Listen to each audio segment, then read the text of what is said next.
aminareo rehetra ny ry havana malala ny fahasoavana mampiadanana avy amin'Andriamanitra ray sy Jesosy Kristy Tompo. Amen. Miarabantsika ampianakavy ny finoana rehetra na izay tonga eto an-tranon'Andriamanitra, indrindra isika kristianina manontolo any amin'ny isan-tokantrano isam-baravarana izay manaraka tsy tapaka ity fanompom-pivavahana ity. Miarabantsika ry havana malala mahatratra indray tian'io alahady fa 20 septambra 2024 ity. Mbola miaina hatrany sy mifanentana isika amin'ny lohahevitra iombonany FJKM manontolo manao hoe miasa amin'ny fahatahorana an'Andriamanitra. Anio dia mampiomana antsika fa ny fanekempinoana laharana fahatelo no tanterahantsika. Ny salamo voalohany, ny andininy voalohany hatramin'ny andininy fahatelo ary no iarahantsika mamaky ho fanomezam-boninahitra an'Andriamanitra. Salamo voalohany, ny andininy voalohany hatramin'ny andininy fahatelo. Aoka iara-mitsangana isika. Dia ary deran'Andriamanitra isika ry havana amin'ny famakiana ny salamo amin'ny anaran'ny Tompo. Sambatra ny olona izay tsy mandeha amin'ny fisainany ratsy fanahy, ary tsy mijanona eo amin'ny lalana falehan'ny mpanota, ary tsy mipetraka eo amin'ny fipetrahan'ny mpaniratsiry, fa ny lalàn'i Jehova no sitrany, eny ny lalàny no saintsainy ny andro aman'alina. Dia tahaka ny azo amileny eo amoron'ny rano velona izy, izay mamoa amin'ny fotoany, ny raviny tso tsy mba malazo, ary ny asany rehetra dia ataony lavorary avokoa. Amen.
Famen'izany fideranan'Andriamanitra izany, andeha iombom-bavaka isika. Isaoranay tokoa ianao Andriamanitro, eny isaoranay ianao fa akaiky ny anaranao. Mahatahotra ianao Andriamanitro ao amin'ny fitoeranao masina. Andriamanitry ny Israely no manome hery sy tanjaka ho an'ny olona. Isaoranany ianao fa miantso anay, hanompo anao anana anjara amin'ny asanao. Lehibe ianao Jehova, ka mendrika ho deraina indrindra, sady mahatahotra fa ambony ny Andriamanitra rehetra. Kaoka ary ny fanainao masina, ampifantoka anay tanteraka amin'izao fanompom-pivavahana izao. Mba voninahitra ao any ity fotoana ity, ary hitondra fampaherezana sy fiainam-paradisa ho anay tsiraray avy, hatrany amin'ny isan-tokantrano isam-baravarana. Amin'ny anaran'i Jesosy Kristy velona no anaovana izany vavaka izany, misaotra indrindra ray io. Amen. Petraka ianareo. Aorian'ny fanambarana ny sitrapon'Andriamanitra izay arahany vavaka fiekekeloka no anaovantsika ny hira fa 775 ny andininy voalohany sy ny faharoa. Ianao amin'ny fanajana ry havako malala ary eritrereto lalina ny teny manambara ny sitrapon'Andriamanitra arak'izay voarakitra ato amin'ny soratra masina. Hoy Jesosy Kristy Tompo, mankanesa ty amiko ianareo rehetra izay miasa fatratra sy mavesatretana, fa izao no hanome anareo fitsaharana. Ary hoy koa ny soratra masina, mifandefera ka mifamela heloka ianareo, raha misy manana alahelo amin'ny sasany, tahaka ny namelan'ny tompo ny helokareo, no aoka mba hamelanareo heloka kosa. Amen. Sambatra ny mahitsy lalana izay mandeha araka lalàn'i Jehovah, sambatra izay mitandrina ny teny vavolombelony ka mitady azy akory izy. Amen. Ry avaka malala rehetra amin'ny tompo, tsy mahatanteraka ny sitrapon'Andriamanitra isika. Maro indrindra koa ny heloka sy fahotana vitantsika. Tamin'ity anio ity, nandritry ny herinandro lasa, andesika iondrika mpanetreteny eo anatrehan'ny tompo, hifoana sy hibebaka noho ny fahotantsika. Hivavaka isika. Iendrisy tompo, Andriamanitra lehibe sy mahatahotra tokoa ianao, ka mitandrina ny fanekena sy ny famindram-po amin'izay rehetra tianao sy mitandrina ny didinao. Efa nanota taminao izay Andriamanitra, sady nanao izay meloka, niodina sy niala tamin'ny didinao masina. Niasa fatratra, vesaram-pahotana, ka dia manatona anao amin'ny fombebaka ankehitriny. Efa nanota taminao izay na tamin'ny eritreritra, na tamin'ny teny, na tamin'ny asa izay natao. Tsy nanompo anao tamin'ny tahotra sy tamin'ny fahamasinana izahay, fa nandeha tamin'ny maizy anay hatrany hatrany. Koa ankehitriny Andriamanitra, mamindra-fo aminay, mamela ny helokay, enoy ny fivavaky ny mpanomponao sy ny fifonany, ary ampamirapirato aminay ny tara-pahazavan'ny tavanao. Andriamanitra, atongolany ny sofinao ka miaino, ahirato ny masonao ka jereo ny fahantranaay.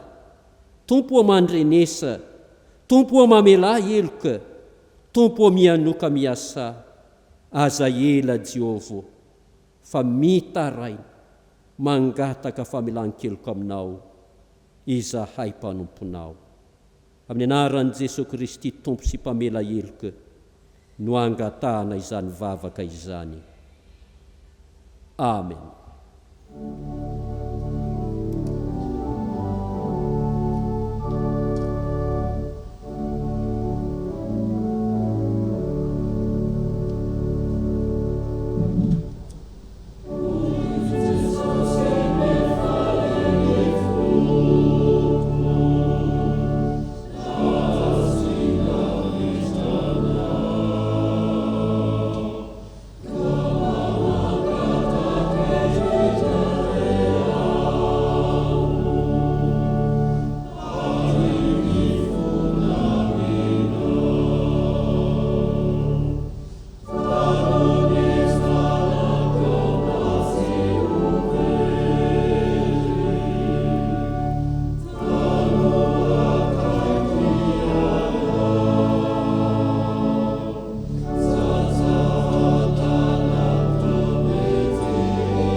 ry havana malala ao amin'ny tompo.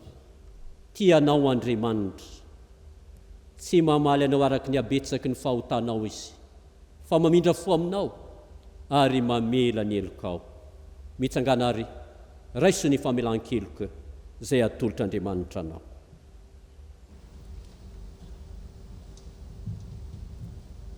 Hoy ny Tompo Andriamanitsika, avia ary fandahatra isika hoy Jehova, na dia tahaka ny jaky aza ny fahotanareo, dia ho fotsy tahaka ny oram-panala, na dia mankatrakatra tahaka ny sily aza, dia ho tahaka ny volon'ondry fotsy. Ko amin'ny anaran'i Jesosy Kristy no anambarana aminao hoe voavela ny elokao noho ny fitiavan'Andriamanitra anao ao amin'ny Kristy. Amen. Sambatra ny olona izay voavela ny elony sy voasarona ny fahotany. Sambatra ny olona izay tsy isain'i Jehovah eloka ary tsy misy fitaka ny fanahy. Amen.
Fanekempinoana laharana fahatelo na ny fanekempinoana araka ny soratra masina no hijoroantsika rehetra vavolombelona fa navelan'Andriamanitra ny elontsika, tena navelany tokoa. Azontsika ny famonjena, lovantsika ny lanitra. Ndeha ariavako malala hiaraka hanambara ny finoantsika isika manao hoe mino an'Andriamanitra tsy toa izay mpanao ny lanitra sy ny tany. Andriamanitra dia fanahy, Andriamanitra dia fitiavana, Andriamanitra dia manjaka hatramin'ny taloha indrindra ko mandrakizay. Andriamanitra dia mampiseho ny fitiavany antsika, fa fony mbola mpanota isika dia maty hamonjy antsika Kristy. Mino an' Jesosy Kristy zanany lahy tokana tombontsika aho, tonga izy hitady sy hamonjy ny very, izy ny lalana sy fahamarinana ary fiainana, izy dia tsy miova omaly sy anio ary mandrakizay. Mino ny fanahy masina aho, izy ny manambara ny fanahitsika fa zanak'Andriamanitra isika. Fanahy iray ihany no anaovam-batisa antsika rehetra ho tena iray. Ny fandresena izay ento mandresy izao tontolo izao dia ny finoantsika. Tompo ampitombo ny finoana. Amen. Petraka ianareo.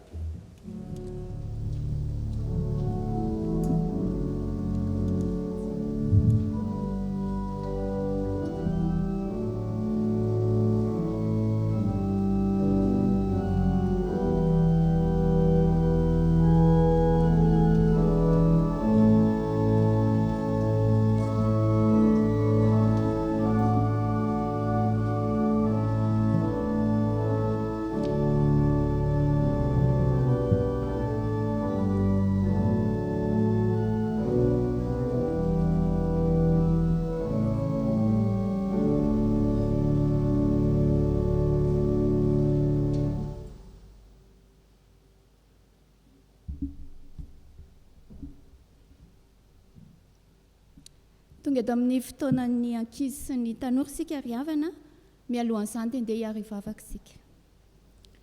Andriamanitra rainay ao, misaotra anao izay no ny amin'ity fotoana ity, angatahanay ny fanahinao masina, hitaridalana anay, hampafantatra anay izay hafatra tianao ampitaina aminay tsirairay avy. Dia amin'ny anaranao Jesosy Kristy, Tompo sy mpamonjy anay no anaovanay izany vavaka izany. Amen. Sokafy ny baibolinareo arak'izay hita ao amin'ny Tesalonianina voalohany. Tesalonianina voalohany toko 5 ary ny 7. Vakitsika amin'ny anaran'ny Tompo. Fa Andriamanitra tsy nanendry antsika ho amin'ny fahatezerana, fa mba hahazo famonjena amin'ny alalan'i Jesosy Kristy. Fa Andriamanitra tsy nanendry antsika ho amin'ny fahatezerana, fa mba hahazo famonjena amin'ny alalan'i Jesosy Kristy. Zavatra tsara trano efa homanin'Andriamanitra antsika mandrakariva, na dia tsy izany aza no fijerintsika azy indraindray. Tsaroa fa ny kristianina no resahana amin'izao fotoana izao, izany hoe ireo olona efa nanaiky ny asa-pamonjena nataon'i Kristy. Fiadanana fa tsy loza, tsy fahatezerana ihany koa, fa famonjena. Izany no atolotr'Andriamanitra antsika. Araka ny teniny tao amin'ny Tesalonianina voalohany, toko 5:7 vakitsika teo, averina indray manao hoe: fa Andriamanitra tsy nanendry antsika ho amin'ny fahatezerana, fa mba hahazo famonjena amin'ny alalan'i Jesosy Kristy. Tantarana fianakaviana iray no entina amintsika. Nandeha nitsangatsangana tamin'ny toerana mahafinaritra anankiray. Toerana feno torapasika, toerana feno vatovato ilay mahafinaritra ireny, misy vatolampy ihany koa. Izany nandeha an'ity fianakaviana iray ity. Rehefa nitsangatsangana sy nikorana teo reto fianakaviana, dia tampotampok'izay nisy vato nikodidi avy any ambony avy any. Rehefa natazana izany reto mirahavavy zanaky ilay raim-pianakaviana, dia lasa izy nandeha mitsoaka aingana, ary dia niafina tao ambadikina vato lehibe iray. Ny lohany sisa no nitrangatranga nitazatazana teo izay zavatra mety iseho, nijery ilay vato nikodidi be avy any ambony avy any. Nahita izany ity raim-pianakaviana dia mikikika mafy ny teny hoe: tandremo miondre aingana. Nikodidi hatrany ilay vato ary noho ny farany dia nitotona teo amin'ilay vato be iray nefenan'izy mirahavavy. Avy eo niparitaka niparasaka ilay vato be nikodidi avy any ambony avy any. Rehefa nojeren'ny ity raim-pianakaviana reto zanany tsy naninona, dia nisento kely izy sady tohina mafy ka nisaotra an'Andriamanitra, nijery hoe andray izany fiarovan'Andriamanitra ireto zanako, dia io vato ny afenany io no tsy nahavoana azy tamin'ilay vato be nikodidi avy any ambony avy any. Voavonjy reto zaza satria nialoka teo ambanin'ilay vatolampy. Dia toy izany koa ny toerana misy antsika tsirairay avy, isika kristianina ireto. Voavonjy satria mialoka eo ambanin'ny vatolampy. I Jesosy Kristy, ilay vatolampy fiarovana mafy ho antsika. Jesosy Kristy no mpamonjy ho antsika. Izy ilay nanolotra ny famonjena sy ny famelan-keloka ho antsika, arak'izay voasoratra ao amin'ny Jaona toko 7:9. Mialoka eo amin'ny Kristy ilay vatolampy, izay ny tena fiarovana tsara indrindra ho antsika tsirairay avy. I Kristy tokoa no vatolampy famonjena ho antsika, noho izany dia ekena tsotra izao fa Andriamanitra tsy nanendry antsika ho amin'ny fahatezerana, fa mba hahazo famonjena amin'ny alalan'i Jesosy Kristy. Araka ny Tesalonianina voalohany toko 5:9. Amen. Ny firana fanampy ny 7:1 no andeha ataontsika. Jesosy vato fehizo.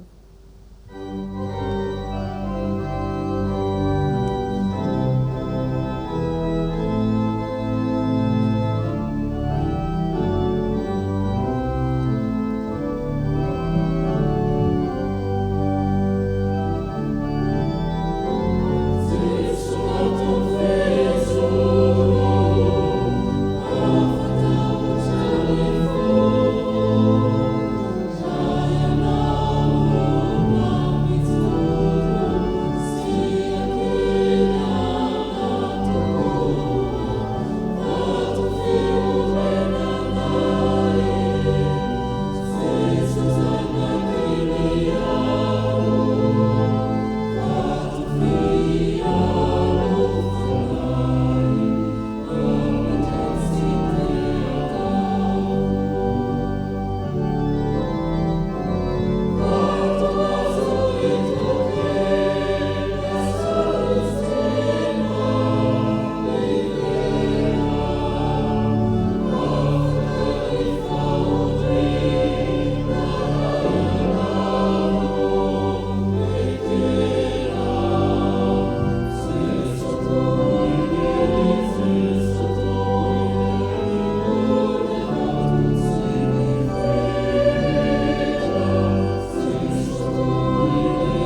Mbola rivavaka sika ry havana. Sotranao zay tompo noho ny amin'ny teninao fa ianao ilay vato lampy fiarovana, ianao ilay vato fehizoro fiarovana sy famonjena ho anay. Ampio ary izay tompo mba hitahiry izany ao am-ponay ka tena atoky ianao tanteraka tokoa amin'ny fiainanay manontolo. Dia amin'ny anaranao Jesosy no anaovanay izany vavaka izany. Amen. Ho an'Andriamanitra irery ihany ny voninahitra. Amen.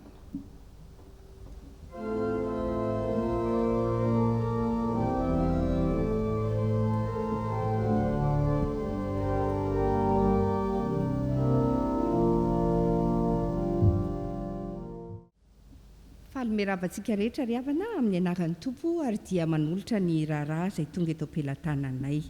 Atombotsika amin'ny raharaha avy any ivelany. Avy amin'ny synodam-paritany Antananarivo Atsinanana ny sampanasa asa fitoriana filazantsara fikambanan'ny diakona sy ny loholona. Nahazo izao taratasy izao tsika ry havana. Ho aminareo anie ny fahasoavana sy ny fiadanana avy amin'Andriamanitra iray sy Jesosy Kristy tompontsika. Mbola ao anatin'ny vanim-potoana ny fahamehana ara-pahasalamana ny firenentsika ankehitriny. Noho ny tsy fahavitan'ny fiangonana ny adidy kitampiombonana ara-potoana dia maro amin'ireo ray aman-dreny mpitandrina no tsy nandray intsony ny fivelomana isam-bolana ao amin'ny synodam-paritany. Miteraka fahasairanana ho azy ireo izany manoloana ny fanatanterahany anjara fanompony. Ka nahatonga ny fikambanan'ny diakona sy loholona eto amin'ny synodam-paritany mandefa izao taratasy fanohanana izao aty aminareo. Isan'ny fanekena no tanterahantsika ny mahanaman'ny mpitandrina antsika na amin'ny mora na amin'ny sarotra, koa dia manentana antsika rehetra mba handray anjara amin'ny fanohanana azy ireo. Mety ho fanohanana ara-bola izany na fanohanana ara-tsakafo na koa pepehany. Ny fanomezana ry havana dia azonao aterina mivantana eny amin'ny FJKM Betela Sud Ambohipo ny asabotsy 20 septambra manomboka amin'ny 10 ora maraina hatramin'ny 2 ora tolakandro. Ho amin'izay mila fanazavana fanampiny kosa dia iangaviana iantso ny filohan'ny fikambanan'ny diakona sy loholona Andriamatoa Rasoanaivo Ravelona Rija 034 12 899 24. Mbola avy amin'ny synodam-paritany Antananarivo Atsinanana ihany fa avao amin'ny birao. Ny biraon'ny synodam-paritany Antananarivo Atsinanana dia miantso ny mpitandrina rehetra sy ny birao mpiangonana atao amin'ny faritra faravohitra mba hiatrika ny dinikasa ho fanentanana ny fiangonana avy niatrika ny fahamehana ara-pahasalamana. Izany ry havana dia ho tanterahana ny asabotsy 20 septambra manomboka amin'ny 7 ora maraina eny amin'ny FJKM Andranovelona Fihavanana. Izay ny raharahantsika avy any ivelany. Izao kosa dia ny raharaha avy ato anatiny. Mitory havana ny fianarana katekomena amin'ny alahady 17 septambra manomboka amin'ny 9 ora sasany hatramin'ny 10 ora latsaka fefany. Amafisina ny mpianatra katekomena mianatra taona 12 7 dia ato am-piangonana no manao ny fianarana. Ireo niditra taona 12 sy 12 kosa dia ao amin'ny akaniny Martiora. Ho amin'ny fiaraha-miasantsika amin'ny FJKM Ambobary Jerosalema vaovao, ny fanohanana sy fampaherezana izany fiangonana izany dia izy ry havana ny fidinantsika eny an-toerana amin'ny alahady 17 septambra ho avy izao. Mandritra io fotoana io no hanolorana ny fanampiana ara-bola izay efa fanaontsika. Koa ho antsika izay maniry handray anjara amin'izany fanampiana izany dia afaka manafina ny diakona ao amin'ny toby fitiavana ao an-tokotany isika. Marina fa tsy misy ny fiara iombonana makeny toerana, tsy misy ihany koa ny fiaraha-misakafo. Ny fikambanana zanatra manan-dalàna dia manamafa mitohy mandritra ny ity volana septambra ity ny fandraisana ny valopim-bokatra ho fanohanana ireo evanjelista manirana ny Madagasikara toy ny efa fanao ny fikambanana zanatra manan-dalàna izany. Fanamasinana fanambadiana. Andriamatoa Randrianaly Lucien Aimé Mivady, Andriamatoa Rakoto Arivo Lucien Dimba Mivady, Ramatoa Razayarso Clotilde, Andriamatoa Ramahery Naja Nirina, Ramatoa Rakoto Malala Sylvie. Dia faly manasa anareo anatrika ny fanamasinana ny fanambadian'ny zafiny zanany Ramahery Andoniaina sy Rakoto Arivo Kevinandro Maholy. Izay atao amin'ny efijigematra ny Vato Faravohitra ny Asabotsy 10 Oktobra amin'ny 10 ora maraina. Fiantsoana voalohany ity. Filazana Manjo. Amin'ny finoana sy fanantenana fitsanganan'ny tena maty no ampandrenesanay anareo ny fidimandry ny malalanay Razayarso Marie Louise, vadina velan'ny tompoko lara Dona Raty Arivelo, tamin'ny alahady 13 Septambra rehefa ny vahiny 420 taona teto an-tany.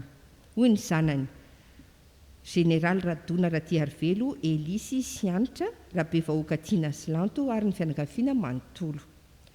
Ny fandevenana riavana dia efa nitanterahana tamin'ny Talata lasa teo rehefa avy nentina nomezam-boninahitra n'Andriamanitra teto amin'ny efijigematra ny Vato Faravohitra taloha nametrana azy teo amin'ny fahasandrazany teny Ambohitrandriana Beravina. Mbola filazana Manjo ihany. Amin'ny finoana sy fanantenana fitsanganan'ny tena maty ary ny fiainana mandrakizay no ampandrenesanay anareo ny fahalasana ny ava-malalanay Ramamonjy Andrianirina Razanampanana tamin'ny Talata 15 Septambra teo amin'ny faha 490 taonany. Hoy ny zanany Ramamonjy Faniry Razanampanana sy Ramaromanana Andoniaina vadiny. Ny ray tapo aminy Ramamonjy Rasoa ary Navalina sy ny Général Razafy Mandimy Sylvain vadiny ary ny zanaka manjafiny ary ny fianakaviana manontolo. Ny fandevenana dia nitanterahana tamin'ny zoma 17 Septambra rehefa avy nentina nanomezam-boninahitra n'Andriamanitra teto amin'ny efijigematra ny Vato Faravohitra talohany nanafenana azy tao amin'ny fahasandrazany teny Ambohipotsy Soamanandrarina. Izay ry havana ny raharaha tonga eto am-pelantananay dia ho an'Andriamanitra irery ny voninahitra. Amen.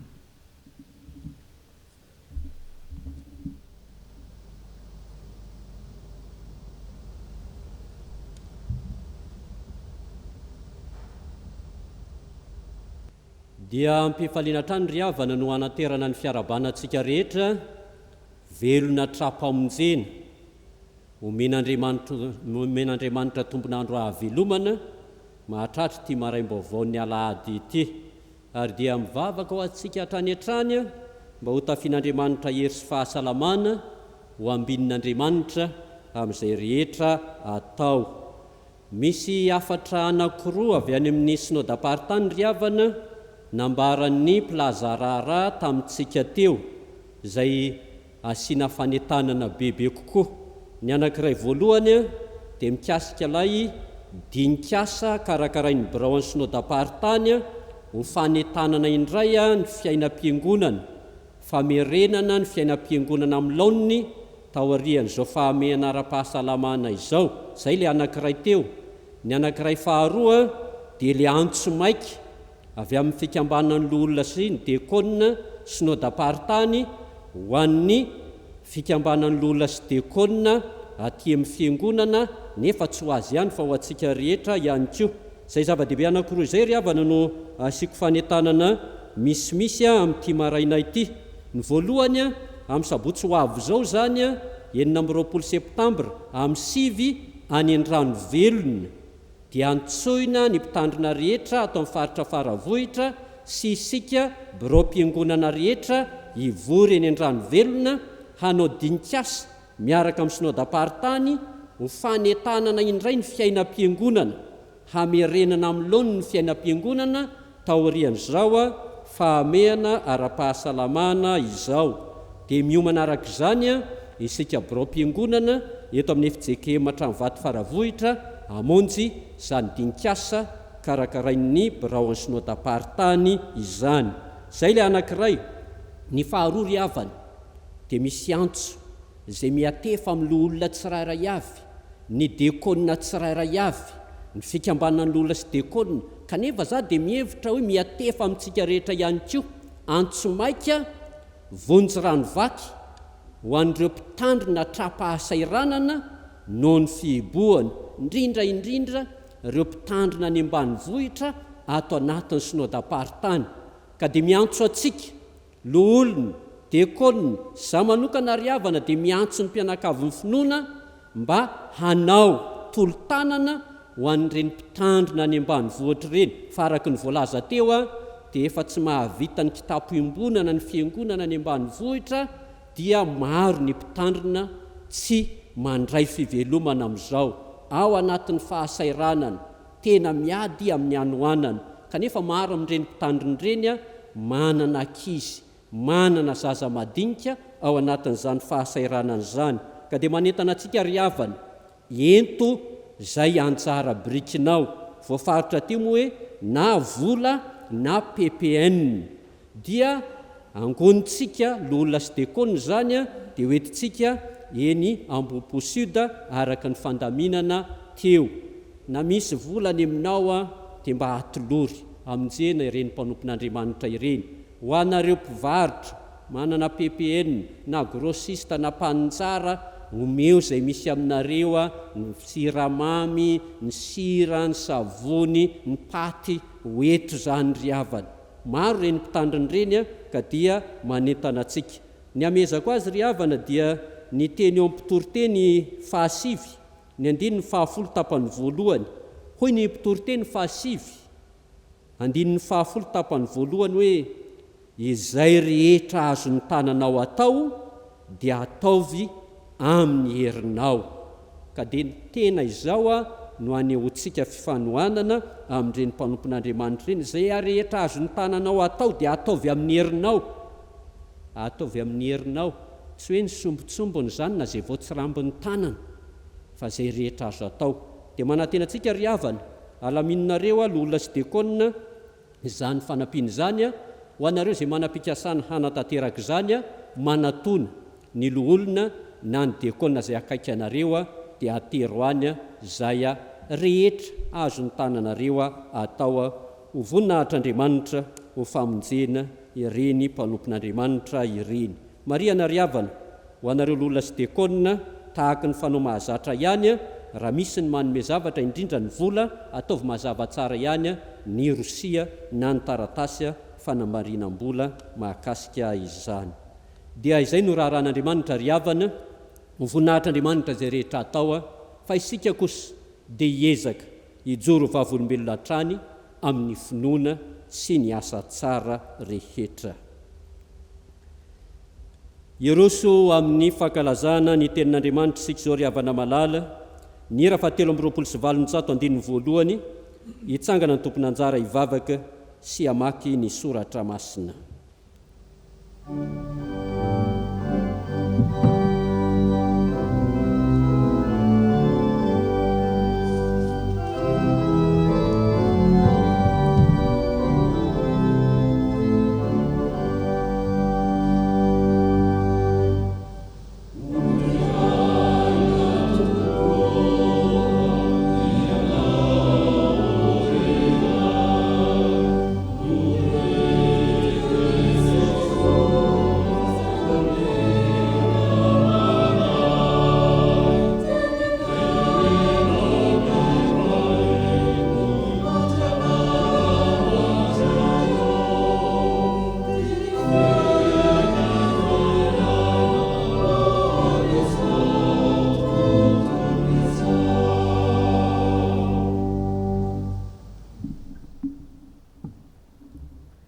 Vavaksika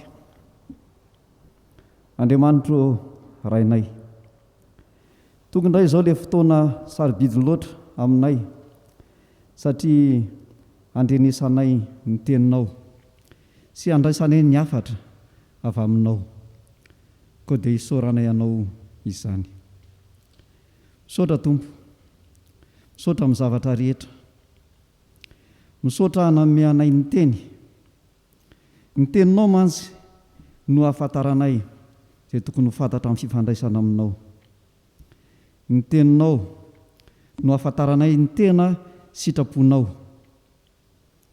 Ny teninao no azonay mamboatra ny fomba fisainana sy ny fitondran-tenanay. Teninao ry Tompo no mampazoto anay sy ny ahaizanay miasa amin'ny fatahorana anao. Ko ankehitriny Tompo, mino izahay fa ny mpanomponao izay hamaky izany teny izany sy nitondra ny hafatra dia omban'ny fanahinao masina ka dia ianao no hiteny amin'ny alalany. Ary izay vahoakanao izay miandrandra an'izany teny izany dia ho sokafinao ny masom-pananay mba azonay mandray izany hafatra izany ampifaliana. Ko mitenena Tompo fa miaino izay mpanomponao. Amen. Ny teny izay hovakitsika havana dia ao amin'ny bokin'ny Eksodosy. Eksodosy 7:20 raisina manomboka amin'ny 7:20 ka hatramin'ny 7:20. Eksodosy 7:20 7:20 ka hatramin'ny 7:20 amin'ny anaran'ny Tompo. Ary hoy ny rafoza Mosesy taminy: tsy tsara zao zavatra ataonao zao.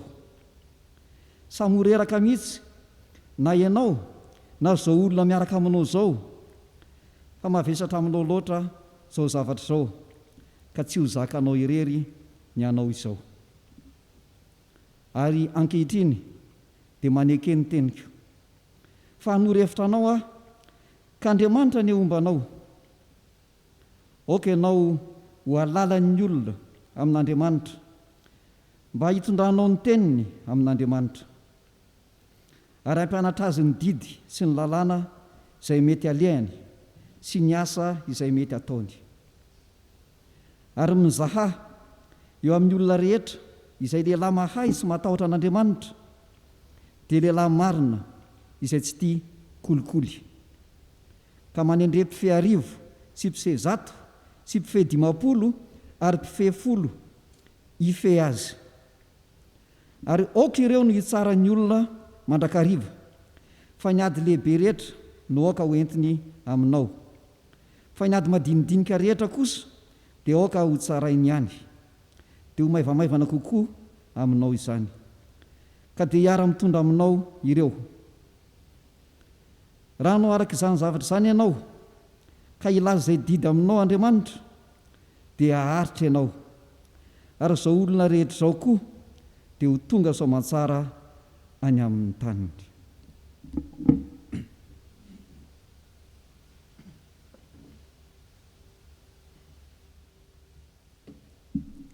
Filazantsarany Matio 7:20 andiny fa 1:20 hatramin'ny 5:30. Matio 7:20 andiny fa 1:20 hatramin'ny 5:30 amin'ny anaran'ny Tompo. Dia nanantony Petera ka nanao taminy hoe: Tompoko, impiry moa no antany rahalahyko amiko ka avelako izy? Hatramin'ny impito va? Fa hoy Jesosy taminy: tsy lazaiko aminao hoe hatramin'ny impito, fa hatramin'ny 7:70. Ko amin'izany ny fanjakan'ny lanitra dia tahaka ny mpanjaka anankiray izay te hidinika amin'ny mpanompony ny amin'ny volany. Ary ao voanidinika izy dia nisy anankiray nentina teo aminy izay nitrosa talenta iray alina. Ary satria tsy nanan-kaloha izy dia nasain'ny tompony amidy izy sy ny vadiny aman-janany mba mifanana ny rehetra handoavana ny trosa. Dia niankohaka teo anatrehan'ilay mpanompoka nanao hoe: Tompoko, omeo andro aho fa alohako ny anao rehetra. Ary ny tompon'izany mpanompo izany dia honena azy ka nandefa azy sady namoy ny trosa taminy. Nefa noho ny nivoaka izany mpanompo izany dia nahita mpanompo namany anankiray izay ny trosa dia nary zato taminy, dia nosamboriny izy ka notraony sady nataony hoe: aloavy izay trosako aminao. Fa niankohaka ilay mpanompo namany ka nifona taminy nanao hoe: omeo andro aho fa alohako ny anao. Nefa tsy nety izy, fa lasa nampanao azy tao an-tranomaizina mandra-pandohany ny trosa. Ary noho nitan'ireo mpanompo namany izay efa natao, dia nalahelo indrindra izy ka nandeha nanambara tsara tamin'ny tompony izany rehetra natao izany. Dia nampanalain'ny tompony rahalehilahy ka niteneniny hoe: ry mpanompo ratsy fanahy, efa nafoky ilay trosa rehetra taminao satria nifona tamiko ianao. motsy tokony mba ho namindra fo tamin'ny mpanompo namanao koa va ianao tahaka ny namindraky fo taminao dia tesitra ny tompony ka nanolotra azy ho amin'ny mpampijaly mandra-pandohany ny trosa rehetra ary tahaka izany koa no ataon'ny raiko izay any an-danitra aminareo raha tsy samy mamela ny raha lainareo amin'ny fonareo avy ianareo. Amen.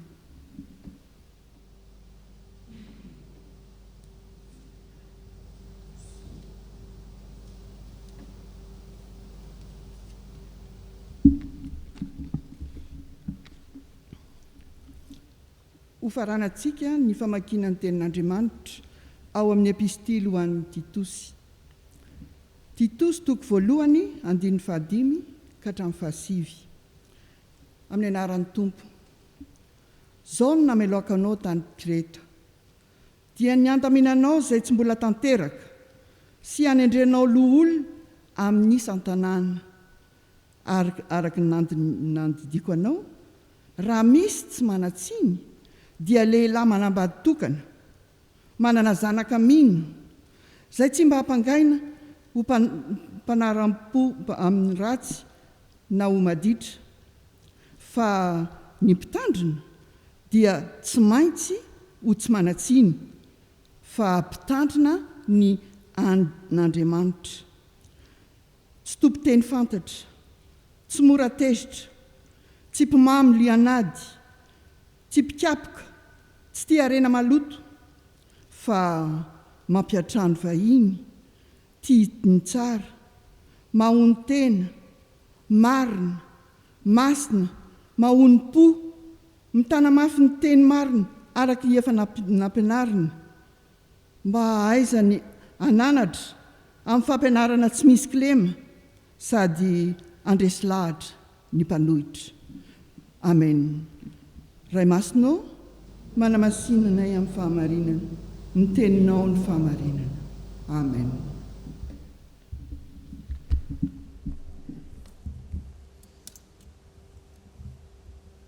Dia hiara-mitsanga sika hanao ny hira manaraka.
Petraka ianareo.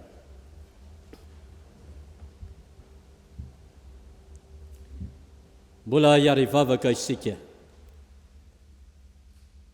Tonga indray ny fotoana ankehitriny Andriamanitro hitenenanao aminay, dia enao Andriamanitra marina, enao Andriamanitra masina, enao Andriamanitra manome fiainana ho anay amin'ny alalan'ny teninao. Mangataka ary izahay. Hiasa mahery ao anatinay tsiraray avy eny ny fanainao masina, aizanay miaino sy mandray, mankatoa sy mivelona amin'ny teninao, fa izany no famonjena, fifaliana, fiadanana sy fahasambarana ho anay. koa mitenena indray amin'ity indray maka ity Andriamanitro fa miaino izay mpanomponao. Amen.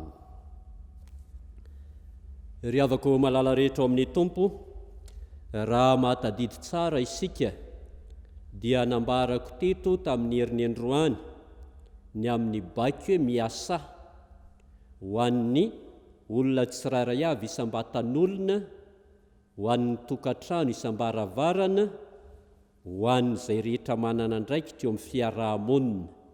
Dia hoy aho nanambara tamin'ny herin'ny androany hoe tsy vita androany ity toriteny ity fa tohizana amin'ny herin'ny androany anio zany.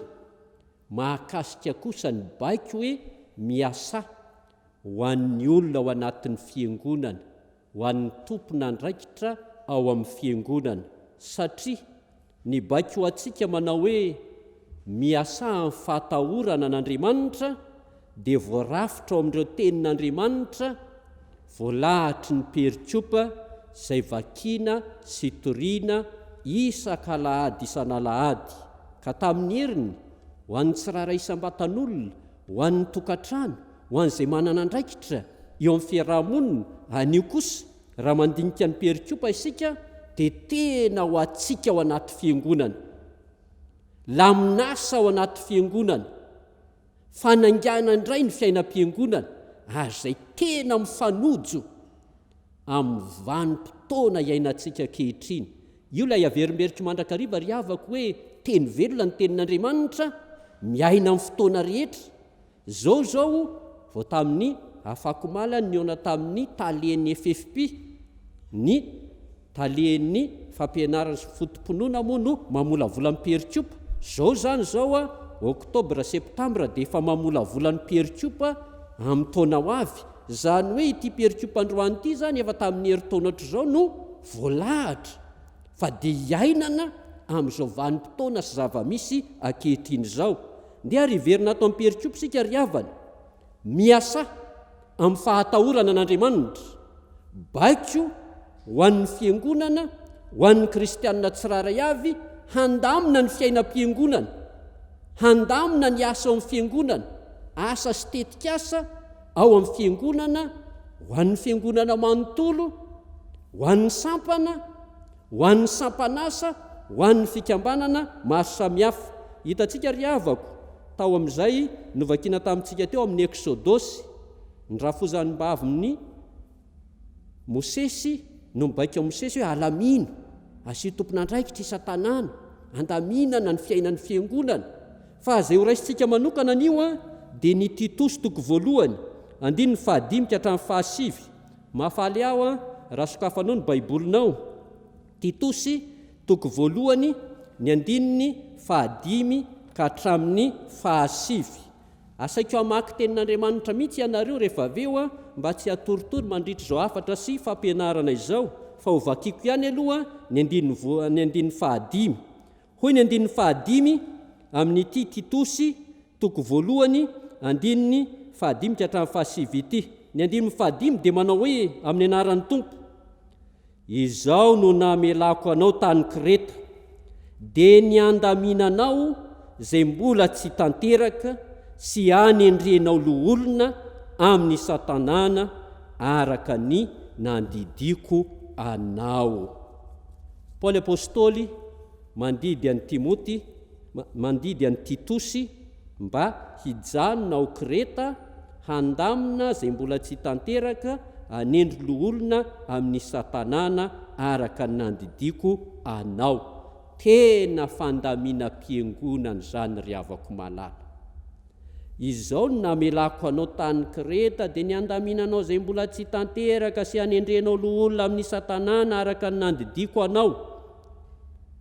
Hevitra roa mazava be mihitsy ry havana ny ampitain'izany soratra masina izany amintsika. Ny hevitra voalohany dia ny hoe ny antony namelana ny Titosy tany Kreta. Ny hevitra faharoa, rehefa mamaky indray isika eo amin'ny 9 ka hatramin'ny 7, dia izay takiana amin'ny tompona andraikitra ao amin'ny fiangonana. Izay takiana amin'ny tompona andraikitra ao amin'ny fiangonana. Voalohany ary havana, ny antony namelana ny Titosy tany Kreta. Kreta dia nosy lehibe fahadimy ao amin'ny faridranomasin'ny Mediterane. Kretana no mponina tany. Izay le voalaza eo amin'ny 240. 240 tsy ao anatin'izay voalaza akory. Ireo kretanireo dia tena mbola miaina amin'ny fitondran-tenan'ny jentilisa, amin'ny filibana, amin'ny fanambakana. Dia ny fanambakana no antom-piveloman'ny akamaroan'ny olona, fetsifetsy, mpandaingalainga. Dia izay ny amaritana azy eo amin'ny 240. Ndenge vakitsika kely ny Titosy toko voalohany 240 hoe: hoy ny anankiray amin'ireny izay mpaminany teo aminy, mpandainga mandrakariva ny Kretanina, biby ratsy, kamo be tenda. Zay zany ny toetran'ny Kretanina.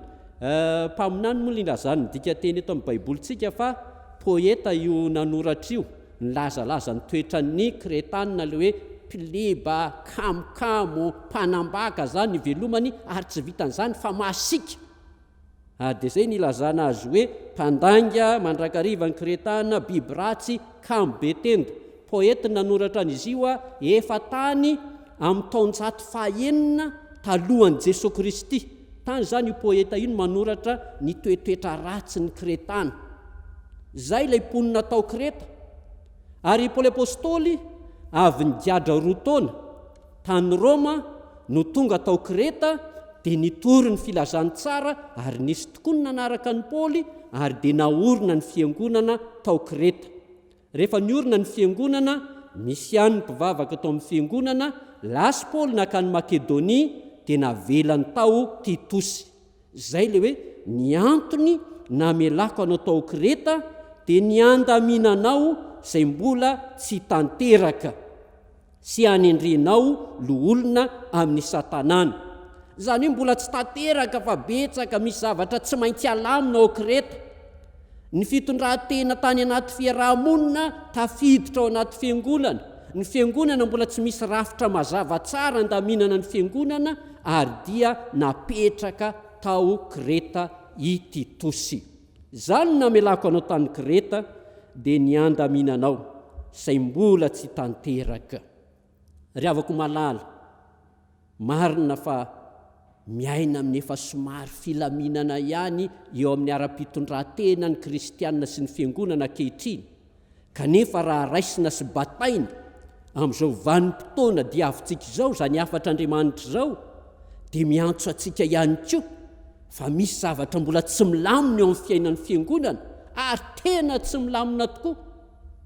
Taorian'izao fibohana, fahamehana ara-pahasalamana izao, ka dia fotoana tokoa izao handaminatsika zay zavatra tsy milamina ao anatin'ny fiangonana.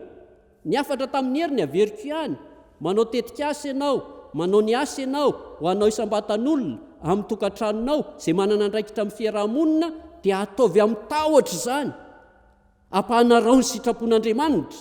Ho avy koa zany izao ny fandaminana indray ny fiainam-piangonana, ary tsy maintsy mametraka fandaminana vaovao isika, satria tena zava-doza nampikatso zavatra be dehibe zay enim-bolana fahamehana ara-pahasalamana izay. Ary zany ny antony antsony synodam-paharitany mila manao atrikasa hijerena indray no avy ny fiangonana, ka isika fiangonana zany ianareo sampana, sampanasa, fikambanana samihafa tsy maintsy manana fomba fijery vaovao. Aiza ny anarenana indray ny fiainam-piangonana, hamerenana ny fiainam-piangonana amin'ny laoniny, ahoana no andrafetana ny asa sy ny tetikasa amin'izao 3 volana farany amin'ny taona 2024 izao, amin'ny taona 2024 sy ny manaraka rehetra.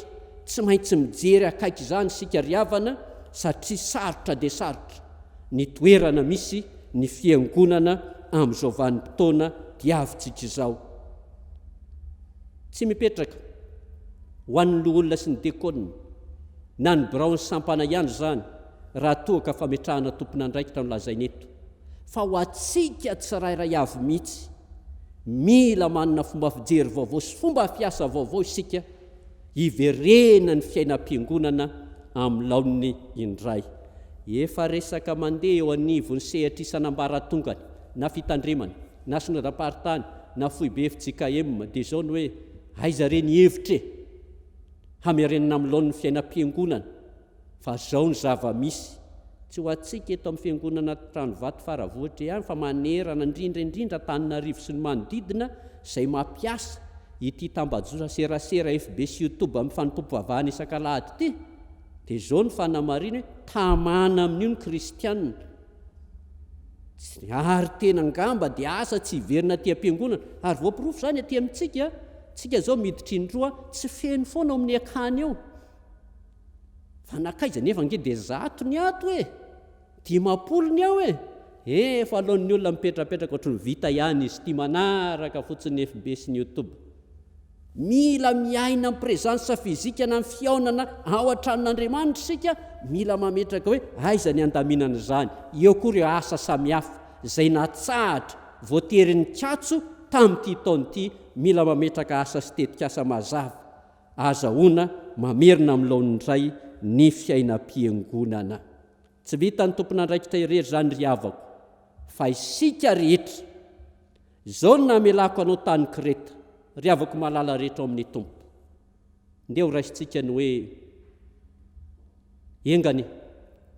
engane ho lasa amin'izay ny Covid-19 iny misaoran'Andriamanitra ianao fa velona trapamonjeny mbola velonaina somatsara ndeo raisintsika ny hoe zao ny mbola namelan'Andriamanitra anao eto atany mbola tsy lavo ny Covid-19 ianao zao ny namelan'Andriamanitra anao eto atany dia ny andaminanao izay mbola tsy milamina eo amin'ny fiainam-piangonana ka raha misy ny fandaminana apetraky ny fiangonana sika rehetra no miara-miezaka manatotosa sy manatanteraka izany hamerenana amin'ny laonindray ny fiainam-piangonana handrosoany ny asan'Andriamanitra faharoa ry havako malala izay takiana amin'ny tompon'andraikitra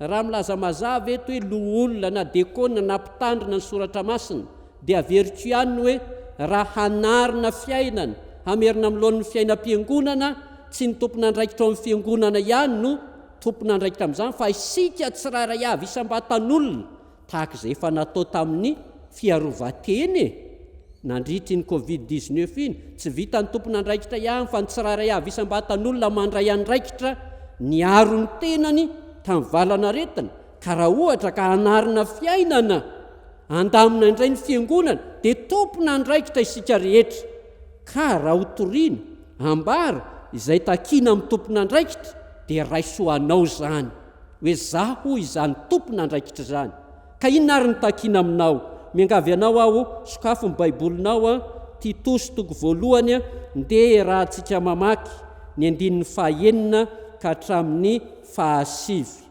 Titosy toko voalohany 9 ka hatramin'ny 10 raha antsika mamaky amin'ny anaran'ny tompo raha misy tsy manatsiny dia lehilahy manambady tokana manana zanaka mino izay tsy mba hampangay no mpanara-po amin'ny ratsy na ho maditra fa ny mpitandrina dia tsy maintsy ho tsy manatsiny fa mpitandrina ny an'Andriamanitra tsy mitompo teny fantatra tsy mora tezitra tsy mpamamilianady tsy mpikapoka tsy tia arena maloto fa mampiatrany vahiny tiany tsara mahony teny marina masina mahony-po mitana mafy ny teny marina araka nefa nampianarina mba aizany ananatra ny fampianarana tsy misy kilema sady andresy lahatra ny mpanohatra mbola verika ihany ry havana sika rehetra ny tompon'andraikitra voalaza sy voatonina eo mantsy hoe loholona voalaza eo hoe lehilahy voalaza eo hoe mpitandrina sao dia hiala indray izay tsy loholona hoe ry zareo zany na izay tsy mpitandrina na hiala koa ny vehivavy hoe ny lehilahy ihany ny voatonina eto sika rehetra ny tompon'andraikitra ka zay takiana amin'ny tompon'andraikitra fitinika ireo lavabe eo amin'ny 9 ka hatramin'ny 10 ireo zao zany no takiana amintsika tompon'andraikitra eo amin'ny ankohonana vady tokana zanaka mino zanaka tsy maditra, dedin'io ny ankohonanao. Vady tokana, zanaka mino, zanaka tsy maditra. Ay tsy sady ny fiainana ho an'izay manao deuxième bureau na troisième bureau, tsy tompona andraikitra ao anatin'ny fiangonana ary tsy hitondra filaminana zany. Vady tokana, zanaka mino, zanaka tsy maditra. Ianareo zanaka ahitsy ny fiainana, ataovy ampy zay fiboana enim-bolana zay hanitsina ny fiainana, iainana amin'ny fahendrena. Tsika ray aman-dreny tezao ny zanantsika amin'ny finoana amin'ny fahendrena. Zay mahakasika amin'ny ankohonana. Mahakasika momba ny teny na ny fiteny dia tsy mitompo teny fantatra, zany hoe mahay mifanakalo hevitra amin'ny hafa.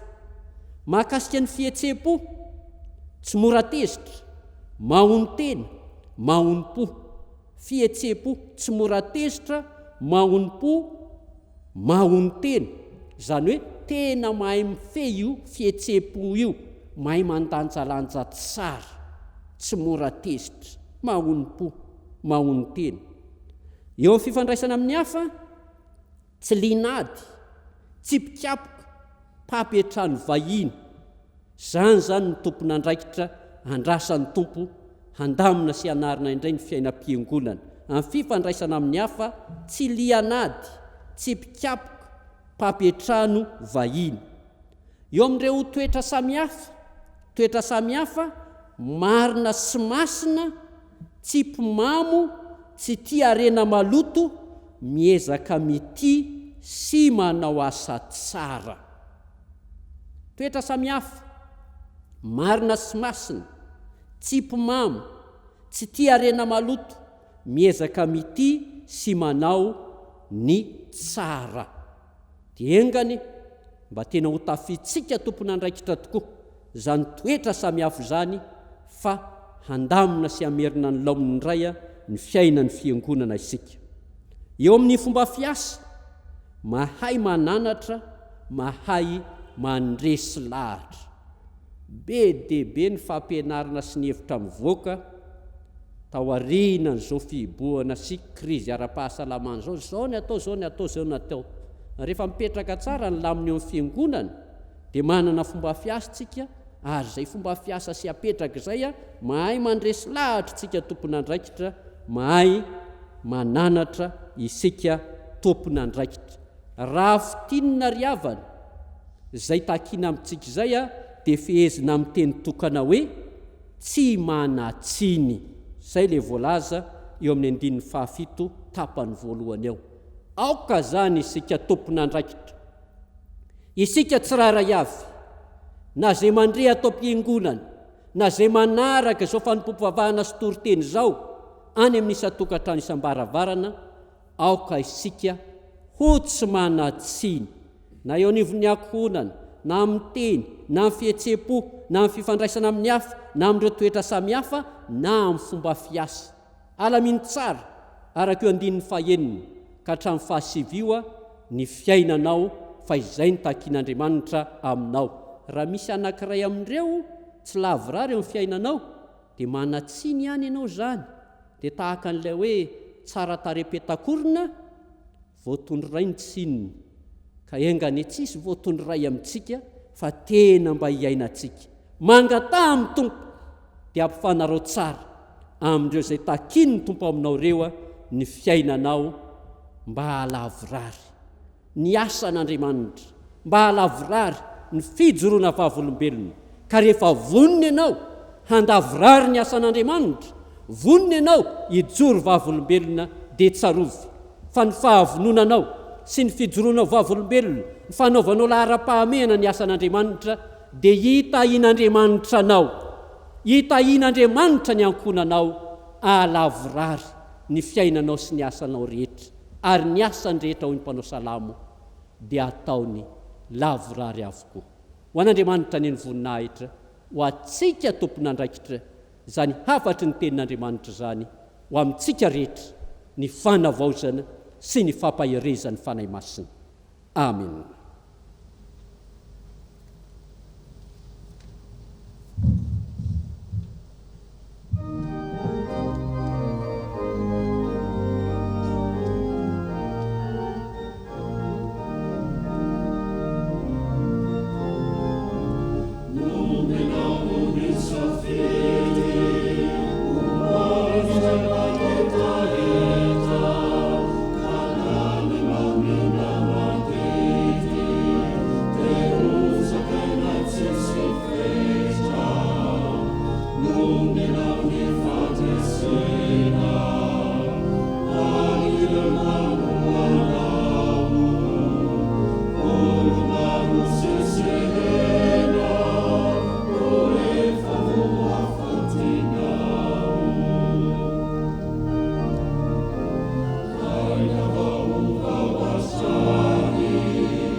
mbola iary vavaka sika ary havana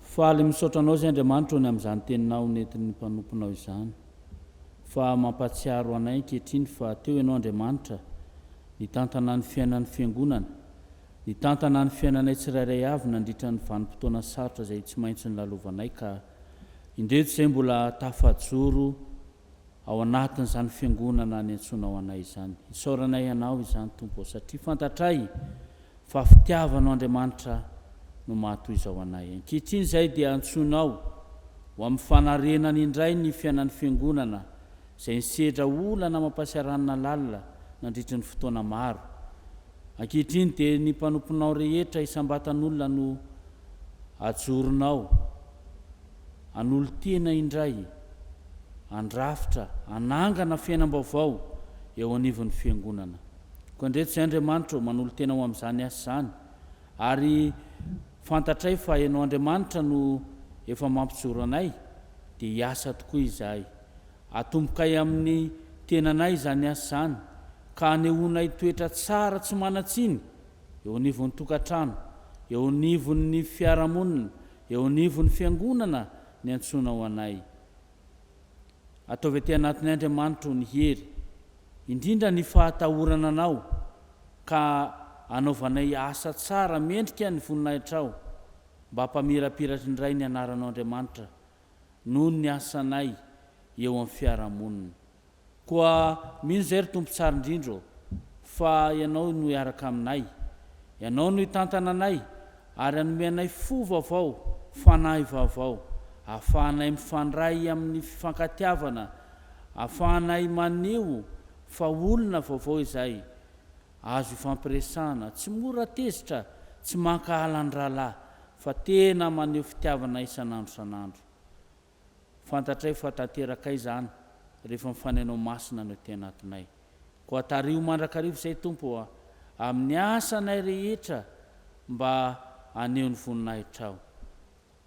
Anio izay dia mahatsiaro manokana ireo zandrinay, zanakay izay nala fanadinana amin'ity herinandro ity. Ianao Andriamanitra no hitantana azy ireo, ameriny indray izay efa nianarany ary ampitony ny fony hiatrika izany fanadinana izany. Tsy ho zavatsarotra amin'izy ireo ani izany satria ianao Andriamanitra no miaraka aminy. Ary raha tahiny Andriamanitra ka nisy ny fanadinoana nandritra fotoana ela tsy ny anaran'izay, dia mamindrafo amin'ireo zandrinay ireo ianao, mamindrafo amin'ny zanakay ka ataovy mahatafita soamantsara ny fanadinana BEPC izy ireo. Dia mino izay tompo fa mihaino anay ianao, jereo nisy tokantrano isam-baravarana manaraka izao fandaharana tanterahana amin'ny hainao manjery izao amin'ny internet. Dia ianao tompo no hitsidika nisy tokantrano ka nome fiadanana, hijery ny olana mampasaranana ianao ka amin'izay manana aretina tsy fahasalamana tompo no irenay no anomezanao azy ireo ny herinray ahafahany miazakazaka amin'ny asaninao. Amin'ireo izay manana ny fahoriana, ianao tompo no ampanantena fiainam-baovao, ampamelombelona indray ny fanantenana izy ireo ao amin'ny Jesosy Kristy ilay ndresy ny fahafatesana.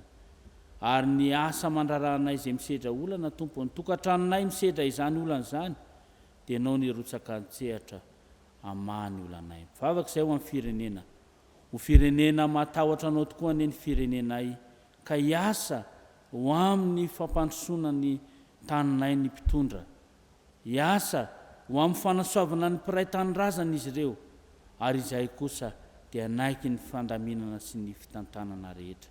Voninahitry ny naranao. Ry tompo sara indrindra, ampitombony finoana ianao, ahafahanay mitoetra mandrakariva amin'ny fahatokiana, fa ianao dia rainay. Ankehitriny izay ho mariky ny fiombonanay, dia natateraka ilay vavaka efa nampianarin'i Jesosy Kristy anay manao hoe: rainay ao izay ny an-danitra, ho amasina ny eny anaranao, tonga ny eny fanjakanao, ataony sitraponao, ety an-tany tahaka ny an-danitra. Omeo anay anio ny anina saza ao anay, ary mamelany elokay tahaka namelanay izay meloka taminay, ary aza mitondranay amin'ny fakapanay, fa manafanay amin'ny ratsy. Anao ny fanjakana sy ny hery ary ny voninahitra mandrakizay. Amen.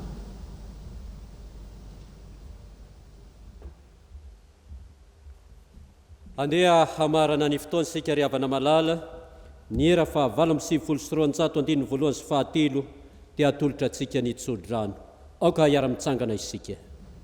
Amen.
ho tanteraka aminareo rehetra ne ny tsodrano izay tononina amin'ny anaran'ny tompo. Ary ho an'izay mahay manao mihoatra noho ny zavatra rehetra, eny mihoatra lavitra noho izay rehetra angatahitsika na iverintsika aza, araka ny hery izay miasa atao amintsika, ho azy ny voninahitra amin'ny fiangonana sy eo amin'ny Kristy Jesosy, hatramin'ny taranaka farany indrindra, mandrakizay mandrakizay, koa mandehana amin'ny fiadanan'ny tomponareo. Amen. Mipetraka mivavaka mangina ianareo.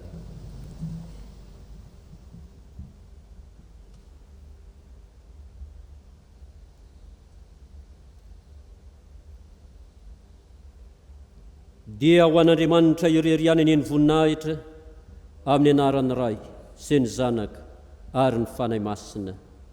Amen.